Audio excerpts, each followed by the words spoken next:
कटक जिला चौद्वार अंचल में बाली माफिया चली राज जो राज्य सरकार हराउछंती कोटी कोटी टंकार राजस्व।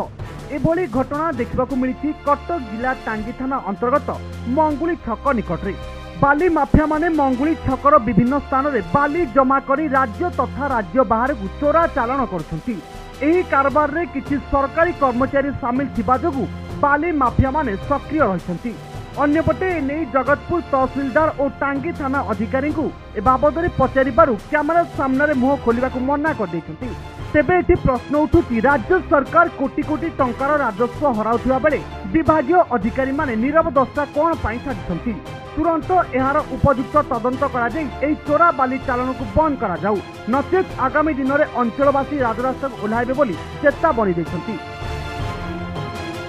देखु ये विगत किछि दिन हम जो दिन को 50 ରୁ 100 बाली चालन हो आमर जो ये मंगुली छक फांडी अच्छी टांगी थाना अधीन रे जाउची।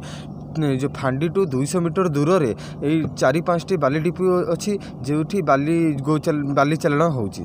बाली चालन होगा सत्ते ये रास्ता घाट खराब हो आसलानी से जोगु ये दिन जो दिन रे राति रे जो एक्सीडेंट सम्मुखीन भी होची। आउ दिन रे भी बाली चालन होची। क्या खातिर करना सरकार थाना सब मिलित सहयोग ये सब चली। कटक जिला चौद्वार शरद कुमार सुबुद्धि राय, कोणार्क न्यूज।